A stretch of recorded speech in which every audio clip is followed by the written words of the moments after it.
Hello. आइए शुरू करते हैं यूरिन फॉर्मेशन। तो देखते हैं आपका यूरिन फॉर्मेशन कितने स्टेप में कंप्लीट होता है। तो पहला देखिए, यूरिन फॉर्मेशन जो होता है, पहला स्टेप है वो है ग्लोमेरुलर फिल्ट्रेशन।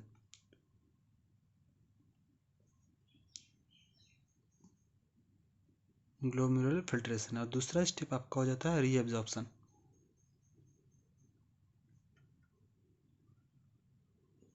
और तीसरा स्टेप जो होता है आपका होता है सिक्रीशन। ओके, ग्लोमेरुलर फिल्ट्रेशन यहाँ पे होता है, रीएब्जॉर्प्शन लूप ऑफ हेनले और डीसीटी होता है, और यहाँ डीसीटी पे आपका होता है सिक्रीशन होता है।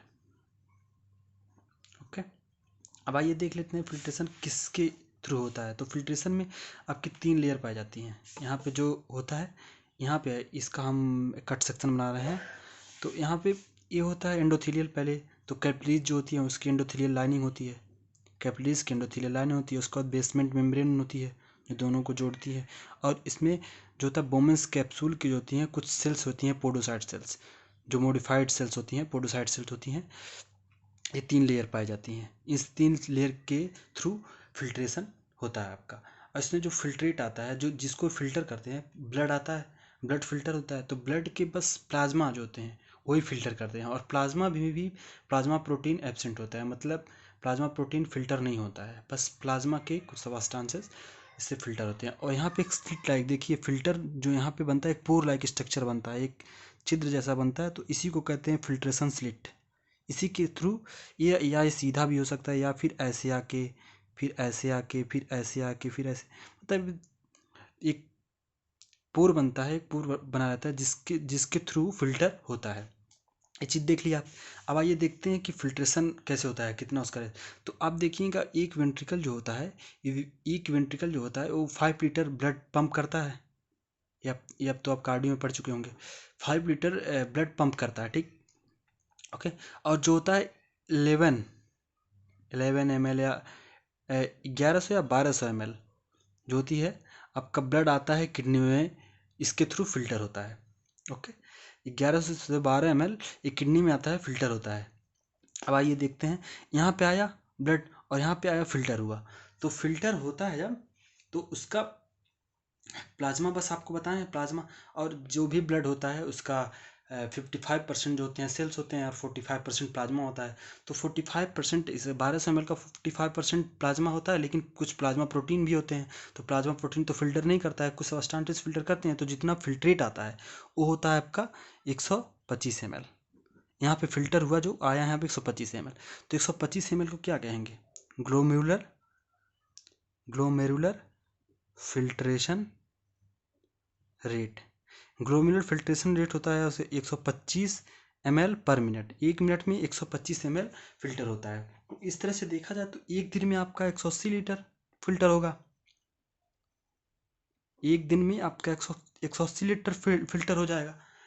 लेकिन इतना तो मेचुरेशन होता नहीं है। तो क्या होता है, बीच के रास्ते में आपका रीएब्जॉर्प्शन होता है। इसका 99%, जो 25 ml है इसका 99% जो होता है वो रीएब्जॉर्ब हो जाता है। जिसके कारण आप एक दिन में देखिए मेचुरेशन कितना होता है, कितना लीटर, ये 1.5 लीटर होता है, मतलब 1.5 लीटर। ओके, एक दिन में आपको ये 1.5 लीटर मेचुरेशन होता है। इसका मतलब कि आपका बहुत ज़्यादा अमाउंट रीएब्जॉर्ब होता है, मतलब 125 ml जो होता है 180 ml एक दिन में। लेकिन बहुत सारा 99% जो होता है सब्सटेंसेस वो रीएब्जॉर्ब हो जाते हैं। ओके, अब देखिए, आइए देखते हैं कि ये ग्लोमेरुलर फिल्ट्रेशन रेट, इसको कंट्रोल कैसे किया जाता है। तो ग्लोमेरुलर फिल्ट्रेशन रेट को कंट्रोल करता है, एक होता है जेजी एपरेटस। जेजी एपरेटस को कहते हैं juxta glomerular apparatus. Okay, juxta glomerular apparatus जो होता है, फॉर्म होता है 3 चीज़ों से फॉर्म होता है। पहला हो गया आपका एफरेंट आर्टियोल, एफरेंट आर्टियोल, और दूसरा हो गया आपका डीसीटी, और तीसरा हो गया मेसेंशियल सेल, मेसेंशियल सेल। तो इसमें जो एफरेंट आर्टियोल में होता है, इसमें पाए जाते हैं जेजी सेल पाए जाते हैं, जो कि रेनिन सीक्रेट करते हैं। ओके, और डीसीटी में जो होते हैं मैक्युला डेंसा सेल पाए जाते हैं। मैकुला डेंसा सेल एक डेंस लाइक सेल्स होते हैं, डेंस लाइक सेल होते हैं मैकुला डेंसा सेल, और ये Na+ और Cl- को डिटेक्ट करते हैं। ओके, अब क्या होता है आपका, जब GFR कम हो जाता है, GFR कम हो गया, GFR कम हो गया तो फिर ये GFR कम हो गया तो उसको डिटेक्ट होता है, तो डिटेक्ट होता है तो ये सेंसिटिव होते हैं, हाईली सेंसिटिव होते हैं ये। ओके, सेंसिटिव रीजन है सेंसिटिव रीजन है तो क्या करते हैं, ये जेजी सेल को स्टिमुलेट करते हैं। जेजी सेल रेनिन का सिक्रीशन करता है। ओके, जेजी सेल जो होता है आपका रेनिन, और जेजी सेल जब स्टिमुलेट करता है तो ये क्या करता है, ग्लोमेरुलर ब्लड फ्लो को बढ़ा देता है और फिर GFR को नॉर्मल करता है। ओके, इतना देख लिए। अब क्या होता है कुछ इसमें जो रीएब्जॉर्प्शन, अब आ गया रीएब्जॉर्प्शन और फिल्ट्रेशन देख लिए। अब रीएब्जॉर्प्शन में कुछ चीज़ें होती है जो एक्टिवली रीएब्जॉर्ब होती हैं, कुछ पैसिवली रीएब्जॉर्ब होती हैं। तो एक्टिवली रीएब्जॉर्ब जो होती हैं जैसे ग्लूकोज हो गया, like glucose, amino acid, okay, और Na+, ये जो होते हैं एक्टिवली रीएब्जॉर्ब होते हैं। ओके, और क्या होता है H2O जो होता है आपका, पानी हो गया और नाइट्रोजनस वेस्ट हो गए, ये सब पैसिवली आपके रीअब्जॉर्ब कर जाते हैं।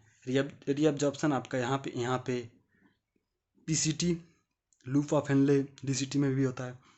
ओके, अब एक चीज़ और, आप सिक्रीशन क्या होते हैं, यहाँ पे फिल्टर हो गए सभी सबस्टांसेस, लेकिन कुछ सबस्टांसेस जो होती हैं वो यहाँ पर रह जाती हैं, जो फिल्टर नहीं हो पाती हैं यहाँ से, तो उनको क्या किया जाता है, यहाँ पर से इसको यहाँ से सिक्रीट कर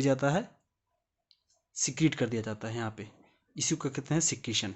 ओके, मतलब इसमें से जो इफरेंट आर्टियोल है, इफरेंट आर्टियोल में कुछ चीज़ जो होती हैं, जो चीज़ रीअब्जॉर्ब नहीं, मतलब फिल्टर नहीं हो पाती हैं, तो जब फिल्टर नहीं हो पाती हैं वो यहाँ आके फिर इसको सिक्रीट कर दिया जाता है आपका DCT में, और फिर आगे चल के कलेक्टिंग डक्ट में कंप्यूटर्स आते हैं। Okay, thank you for listening.